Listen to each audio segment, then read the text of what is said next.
E aí, pessoas, beleza?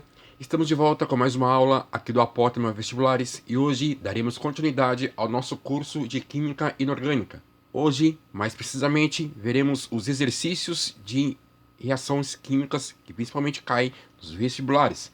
Antes, eu preciso passar aquele velho e conhecido recadinho para vocês. Inscrevam-se no nosso canal no YouTube, ative o sininho de notificações, deixe lá o seu like se você gostar dessa aula, deixe lá o seu comentário e assim, sempre que for postado um novo vídeo aqui no canal, você vai ficar bem informado. Vamos lá, exercício 1. Universidade Estadual de Ponta Grossa, Paraná. O cloro é largamente usado como antisséptico na purificação da água de consumo ou nas piscinas, onde habitualmente é aplicado na forma de hipoclorito de sódio. Podemos testar a presença de cloro na água utilizando o iodeto de potássio. Sobre essa reação, é correto afirmar. E aí, os itens para você. Pausa o vídeo e tenta fazer. E aí, fizeram? Então vamos lá. No caso, eu estava fazendo análise desses itens, dessas afirmativas, tá? Só adiantar a fita aqui um pouquinho. Para esse nosso exercício, a reação descrita lá no enunciado, cloreto de potássio com o cloro, né, com o iodeto de potássio, reage formando cloreto de potássio e gás iodo. Então agora sim, né, fazendo a análise das afirmações, né, o item A fala que trata-se de uma reação de síntese, e nesse caso essa afirmação é falsa, porque não é uma reação de síntese. Afirmativa B, a ação do cloro sobre o iodeto de potássio indica que o cloro apresenta maior reatividade que o iodo. Isso é verdade, né? No caso, o cloro tem capacidade de substituir o iodo nos compostos que ele estiver presente. Então, essa afirmação é verdade. O cloreto de potássio formado é um sal insolúvel. Essa afirmação é falsa, né? Porque o cloreto de potássio é solúvel, sim, em água. Então, essa afirmação é falsa. Item D. Haverá formação da substância simples gás iodo. De fato, comprovando ser uma reação de análise ou decomposição.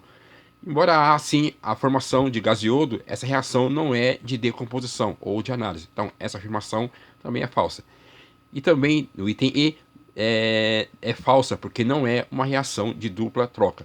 E perceba, né, que essa reação, no caso o gás cloro, tá, ele desloca o iodeto de potássio por ser mais reativo do que o iodo, né, e aí vai formar cloreto de potássio e gás iodo. No caso aqui, a nossa alternativa para esse exercício é o item B. Beleza? E é uma reação de simples troca ou deslocamento. Continuando, exercício 2, Mackenzie. A equação acima representa a transformação que ocorre quando o mármore das estátuas reage com ácido sulfúrico presente na chuva ácida. Dessa reação é correto afirmar: item A é de simples troca, item B produz somente substâncias sólidas, item C, um dos produtos é o sulfato de cálcio, item D é de decomposição, item E é de adição. Pausa o vídeo e tenta fazer. E aí, fizeram? Então vamos lá. Para esse nosso exercício, essa é a equação dada lá no enunciado. Perceba que nós temos carbonato de cálcio, tá? Reage com ácido sulfúrico, e nessa reação há a formação de água, gás carbônico e essa substância que é o sulfato de cálcio. Só que perceba, né? Essa equação ela é simplificada, tá? Onde realmente aparecem os produtos que fazem parte da reação.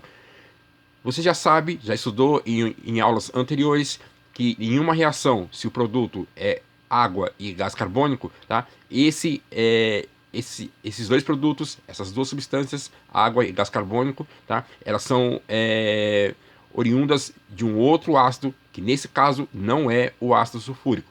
Então precisamos escrever a equação nas etapas que ela acontece para entendermos o que acontece. E perceba, né? No caso, no primeiro momento, há uma reação de dupla troca, onde o cátion dessa substância, desse reagente, vai se juntar ao ânion desse reagente.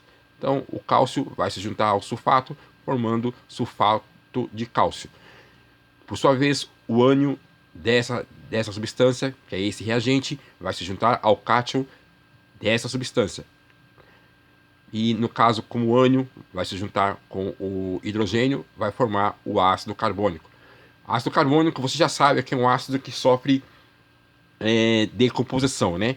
Ele é um ácido instável, tá? Então esse ácido carbônico que está aqui para vocês na segunda etapa, ele vai sofrer decomposição e aí sim formando a água e o gás carbônico, tá? Que é a equação fornecida no nosso enunciado, tá? E aí, no caso, os reagentes na fase inicial do sistema e os produtos realmente obtidos na fase final do sistema. Então, para esse nosso exercício, analisando as alternativas, é a alternativa C, né? Um dos produtos é o sulfato de cálcio. Então, perceba que, embora tenha aqui a opção de reação de decomposição, só que antes da reação de decomposição ocorre uma reação de dupla troca, que não está nos itens desse exercício. Então, o item mais apropriado que responde a essa nossa questão do Mackenzie é o item C. Beleza?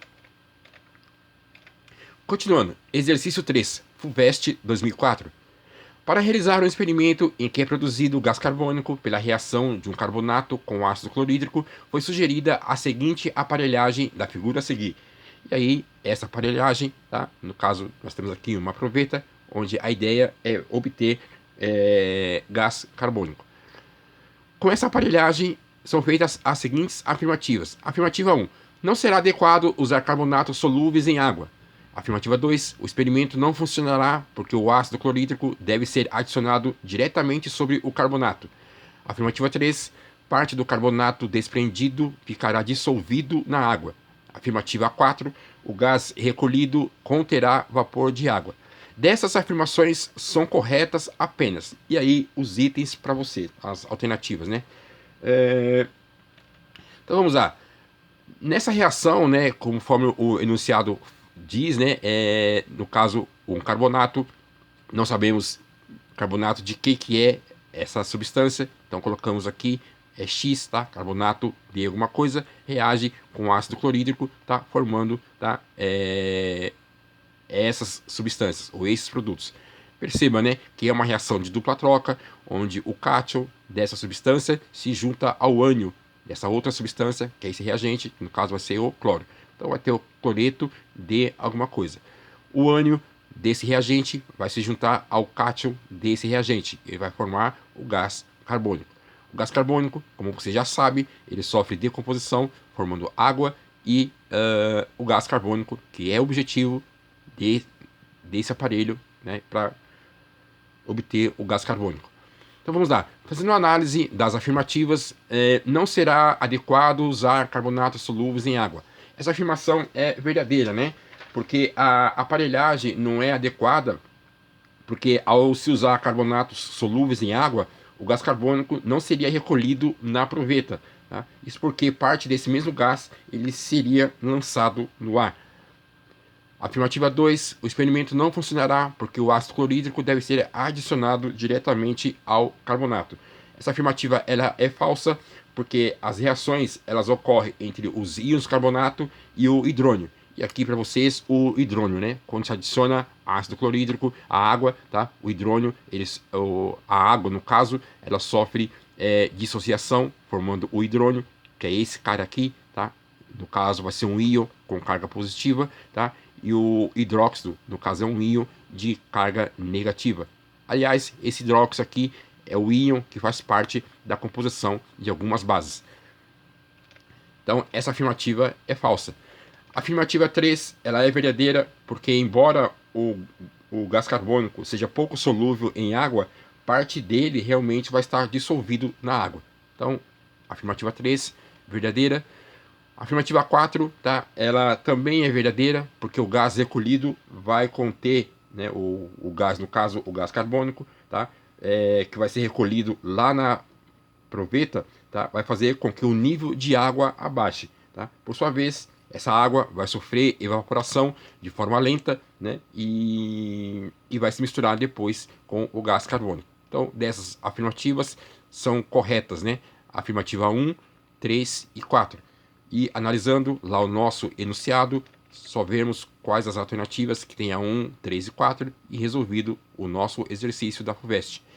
Segundo aqui, os itens é o item B, né? 1, 3 e 4 são as afirmativas verdadeiras. Adiantando a fita, tá aqui para vocês, beleza?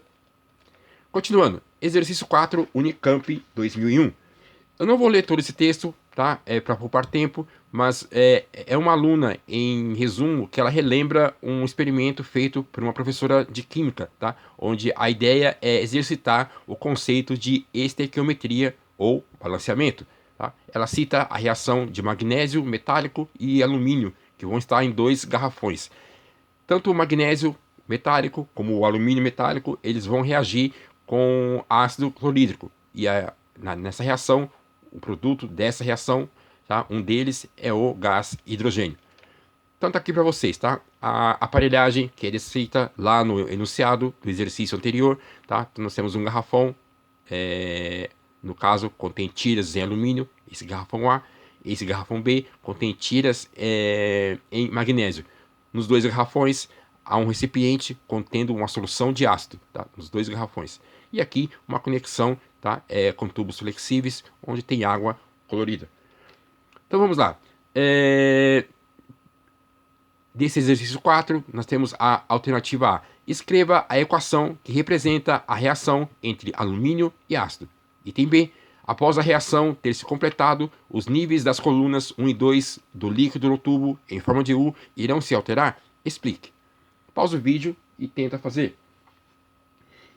E aí, fizeram? Então vamos lá. Aqui, de novo, o esquema que representa a reação, né? No caso, os tubos. E aí, tendo a reação, né, de alumínio em tiras com ácido clorídrico, tá? Nesse caso, para esse exercício, tanto o magnésio, né, que está contido nesse tubo B, tá?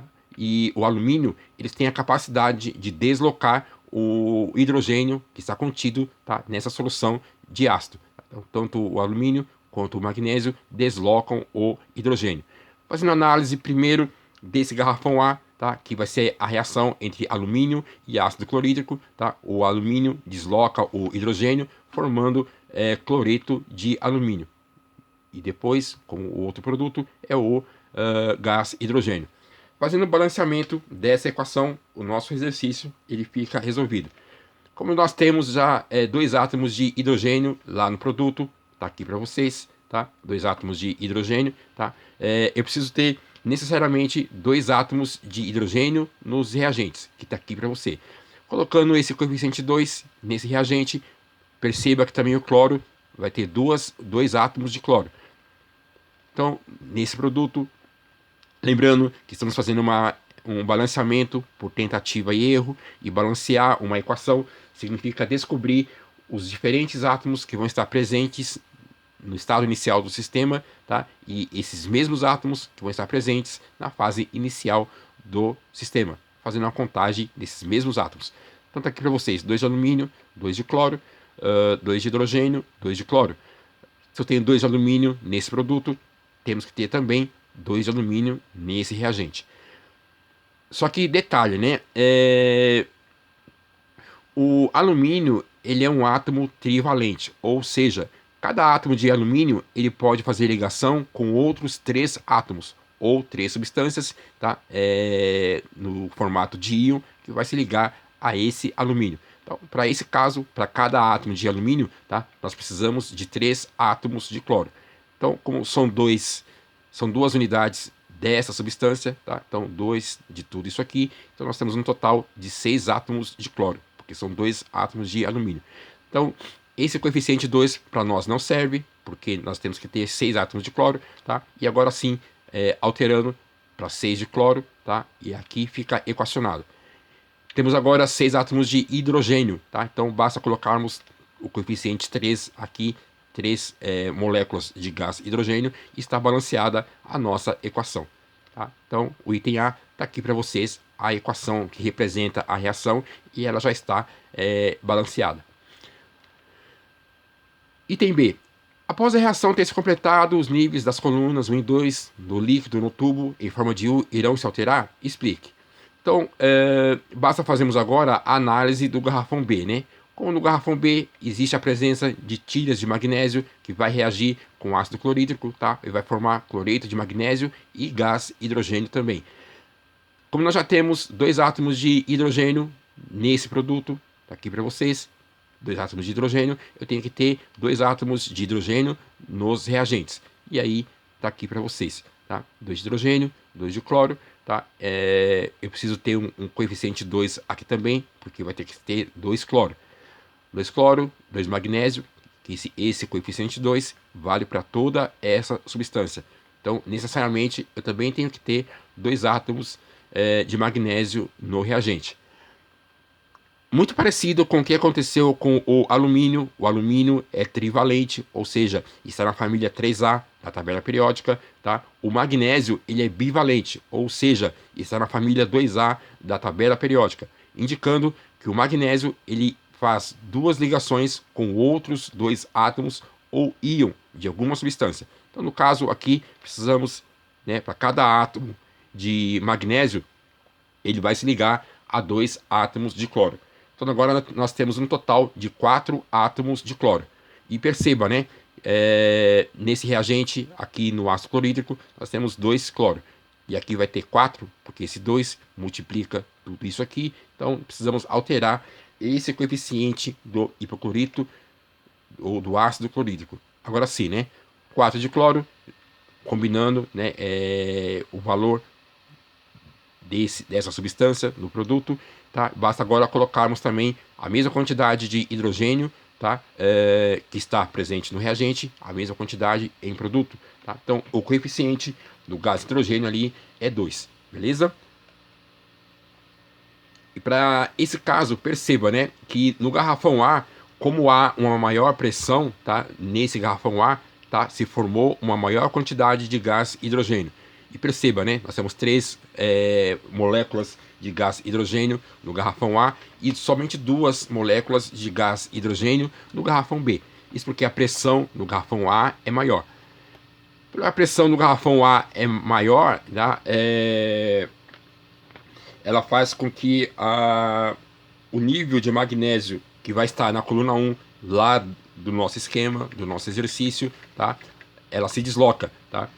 Da coluna 1, tá? Ela baixa da coluna 1 e sobe para a coluna 2, beleza? Por isso, então, a produção, né, de gás hidrogênio no garrafão A é maior que a do garrafão B. E aí, justificando o motivo da alteração, tá, da coluna 1 em relação à coluna 2, que é devido à pressão. Beleza? Então tá aí para vocês, resolvido o exercício. Exercício 5, ITA 2001. Quando o carbeto de alumínio, e aí a fórmula do carbeto de alumínio para vocês, é adicionado em um becker contendo água líquida a 25 graus, ocorre a formação de hidróxido de alumínio e a liberação de um gás. O gás formado é o... Então, tá aí os itens para vocês. Pausa o vídeo e tenta fazer.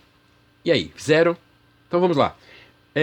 Para esse exercício, tá? É um exercício que trata do conceito da reação de hidrólise do carbeto de alumínio, tá? O que acontece é que o aluno, né, padrão do ensino médio, ele está acostumado a estudar hidrólise do carbeto de cálcio e não do carbeto de alumínio. Na hidrólise do carbeto de cálcio, e o cálcio está na família 2A, tá? Como produto, ela fornece o gás etino. E o aluno, ao ver uma questão como essa, como ele está acostumado a estudar carbeto de cálcio, ele assinalaria a alternativa E para esse exercício, o que estaria errado. O aluno rifaria a sua questão. Então vamos lá. Resolvendo o exercício, está aqui a equação: carbeto de alumínio mais água, acontece a hidrólise, tá? No caso, há uma quebra dessa molécula de água e vai ter a formação de hidróxido de alumínio, que é uma base, mais um gás. Fazendo o balanceamento dessa equação, a nossa resolução para esse exercício ela é automática. Perceba, né, que nós temos 4 átomos de alumínio no reagente, 3 átomos de carbono no reagente. Então colocamos o coeficiente 4, que se refere à quantidade de átomos de alumínio no reagente, está aqui para vocês. Só que lembrando que o alumínio é trivalente e tabela periódica é uma ferramenta de consulta tanto para o seu estudo quanto para a resolução de exercício. O alumínio, ele sendo trivalente, ele vai se ligar a outros 3 átomos, tá? Ou 3 íons de uma determinada substância. Como esse hidróxido, tá, ele sofreu dissociação, tá, ele, no caso, ele faz ligação com o átomo de alumínio. Então, para cada átomo de alumínio, nós precisamos de 3 íons desse cara aqui, tá, para cada átomo de alumínio. Então, no caso, como são 4 átomos de alumínio, tá, então vão ser 12, tá, desse hidróxido ou desse íon aqui. Então, 4 vezes 3, 12, no caso, de hidrogênio. Como nós temos 3 átomos de carbono no reagente, 3 átomos de carbono no produto. Eu já entreguei a surpresa aqui em relação ao gás. Agora, só terminar de fazer o balanceamento da equação e nosso exercício está resolvido. Perceba, né? Nós temos um total de 12 hidrogênio nessa substância, tá? Porque 4 que multiplica tudo isso aqui. Como cada átomo de alumínio, ele faz ligação com 3 íons hidróxido, tá? Como são 4 átomos de alumínio, então são para cada átomo 3 íons hidróxido. 12 átomos de hidrogênio nessa substância e 12 átomos de hidrogênio nesse gás que está aqui para vocês. Então nós temos um total de 24 átomos de hidrogênio. E aí está balanceada a equação para vocês. Porque 12 moléculas de água, cada molécula de água tem 2 hidrogênios, dá um total de 24. E para esse nosso exercício, o gás formado, tá, nessa reação, tá, do carbeto de alumínio com água vai ser o gás metano, que é a alternativa D. Beleza? Continuando, exercício 6, ITA 2001. A calcinação de 1,42 gramas de uma mistura sólida constituída de carbonato de cálcio e carbonato de magnésio produziu um resíduo sólido que pesou 0,76 gramas e um gás. Com essas informações, qual as duas opções a seguir é a relativa à afirmação correta? E aqui os itens para vocês. Pausa o vídeo e tenta fazer. E aí, fizeram? Então vamos lá, né? Antes de nós resolvermos esse exercício, tá? No enunciado, tá? Ele fala, só voltar a fita aqui, ele fala em calcinação, tá? Calcinação é uma expressão usada, tá, em empresas, tá, para descrever processos de decomposição térmica, tá? Em processos industriais, a decomposição térmica, tá, na indústria, ela é chamada de calcinação, tá? Que é uma queima sem necessariamente ter uma grande quantidade de gás oxigênio. Então tá aqui para vocês, tá? A calcinação, tá? Essa é uma das substâncias que vão fazer parte da mistura na calcinação, que é o carbonato de cálcio, tá? Sofre calcinação, formando óxido de cálcio e gás carbônico. A segunda substância, porque é uma mistura, tá? É o carbonato de magnésio. O carbonato de magnésio sofre calcinação, formando óxido de magnésio e gás carbônico. Perceba que essas duas substâncias, tá? Tanto o carbonato de cálcio quanto o carbonato de magnésio, são as misturas iniciais que tem essa massa de 1,42 gramas, tá? Chamando a massa do carbonato de cálcio de X, tá? Então, 1,42 gramas, tá? É o total da mistura das duas substâncias, tá?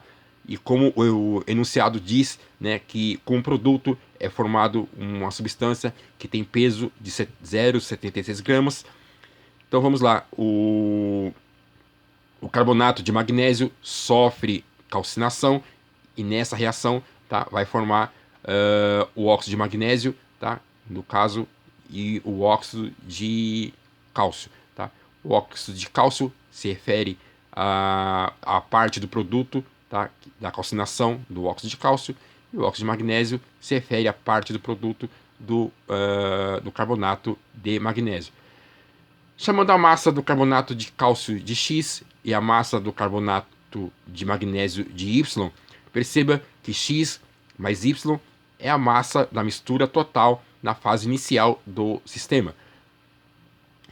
Antes de nós continuarmos a resolução, nós vamos precisar desses dados, que é o conceito de massa molar, a massa dos átomos, massa do magnésio 24, massa do cálcio 40, a massa do oxigênio 16 e a massa do carbono 12. E perceba, né, aqui a reação que nós já descrevemos para vocês. O carbonato de cálcio, a massa dessa substância é 100 gramas, porque é 40 do cálcio, 12 do carbono, tá? E o oxigênio, como são 3 átomos, 3 vezes 16 dá 48. 48 com 52 dá um total de 100 gramas. A massa do óxido de cálcio, que sofreu calcinação, vai ser 56 gramas, tá? Como nós chamamos a massa do carbonato de X, tá? E a massa, no caso, para o óxido de cálcio, chamando de Y, tá? Então, fazendo uma regra de 3, fica fácil a nossa resolução. Só que antes, temos que também fazer o mesmo processo aqui para carbonato de magnésio. E a massa do carbonato de magnésio é 84 gramas, porque é 24 do magnésio, 12 do carbono, tá? 24 com 12 dá 36, mais os 48 dos 3 átomos de oxigênio, dá um total de 84 gramas. A massa do óxido de magnésio, né, que é o resultado da calcinação, tá, desse carbonato, tá, é de 40 gramas. 24 do magnésio, tá, e mais 16, porque é apenas um átomo de oxigênio. 24 mais 16 dá 40. Perceba que esse 1,42 é a massa total da mistura no início do sistema, menos o X. X é a massa do carbonato de cálcio. Tá? Então, o total, né, da mistura, menos a massa do carbonato de cálcio, vai estar para 76, que é o produto, menos Y, que é a massa correspondente à calcinação do carbonato de magnésio. Continuando, aí para vocês a reação, isso aqui você já sabe, essa informação. A massa 100 é a massa do carbonato de cálcio, 56 a massa do óxido de cálcio. Fazendo uma multiplicação em cruz, tá? Nós chegamos, tá, que y, tá, o valor de y vai ser igual a 56%, 0,56 de x. Fazendo o mesmo raciocínio agora para carbonato de magnésio, a massa do carbonato de magnésio é 84 e a massa do óxido de cálcio é 40, tá? Então, o total, fazendo uma regra de 3 para esse caso aqui, 1,42 é o total da mistura, tá? Fazendo uma regra de proporção, tá? 84 multiplicando tudo isso aqui, o 40 multiplicando tudo isso aqui, fica resolvido o nosso exercício. Beleza? No próximo quadro a gente vai continuar com a resolução dessa regra de 3. Então, tá aqui para vocês, né? Vamos multiplicar tudo isso aqui em cruz. Então, o 84 vai multiplicar tudo isso aqui, tá? 84 aplicando a distributiva, tá? Então, nós temos que 84 vezes 0,76 dá 63,84. E 84 vezes menos 56x dá menos 47,4x. A mesma coisa aqui, né? O 40, que multiplica tudo isso aqui e desenvolvendo, chegamos nesse resultado. O que dá para fazer agora? A gente iguala os termos semelhantes, 63 e 84, menos o 56,8, dá 7,04, e 47,04, que vai trocar de sinal, vai trocar de lado, vai trocar de sinal, menos 40x, dá 7,04x. Transformando isso em uma equação de primeiro grau, o valor de x é igual a 1. E x, lembrando que é a massa do carbonato de cálcio, ou seja, a massa do carbonato de cálcio é 1 grama. Pergunto para vocês, se a massa do carbonato de cálcio é 1 grama e a massa total da mistura no início do sistema é 1,42 gramas, é automático afirmarmos que a massa do carbonato de magnésio é 40 ou 0,42 gramas, que é a parte que falta para o total da mistura. O que dá para fazer agora?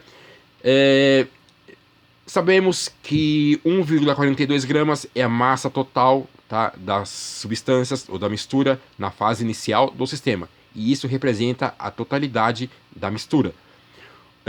1 grama é a massa do carbonato de cálcio. Tá? Se 1,42 gramas é a massa total do sistema, 1 gramas é a massa de cálcio, o valor de x aqui vai nos dar a massa do carbonato, tá, de magnésio. Multiplicando em cruz aqui, tá, chegamos no resultado que o valor de x é 0,7, ou mais conhecido como 70%. Ou seja, a massa do carbonato de cálcio nessa mistura, tá? Nessa substância, tá? É 70%, e a massa do carbonato de magnésio corresponde a 30% dessa substância ou dessa mistura na fase inicial. Basta vermos agora qual a alternativa que preenche a nossa resolução e perceba, né, que usamos os dados que foi fornecido no enunciado e fomos desenvolvendo e chegamos naquela resolução. Cuidado que o ITA, né, ele cobra muito conceito nesse sentido. Muitas das vezes conceitos básicos, tanto de química como de matemática. A alternativa que no caso preenche o que foi desenvolvido nesse exercício é a alternativa D, né? A composição da mistura sólida inicial, tá? Que é a mistura, né, é de 70% da massa molar de carbonato de cálcio, de fato, foi que a resolução que chegamos, e 30% da massa molar de carbonato de magnésio. Então, a alternativa foi fornecida para o ITA para esse exercício que responde a nossa questão é a alternativa D. Beleza? Deu um pouco de dificuldade, mas vai se acostumando que é mais ou menos assim que cai exercícios, tá? Principalmente nos vestibulares mais tradicionais. Beleza? A próxima aula, turminha, veremos mais conceitos de química inorgânica. Valeu, manos!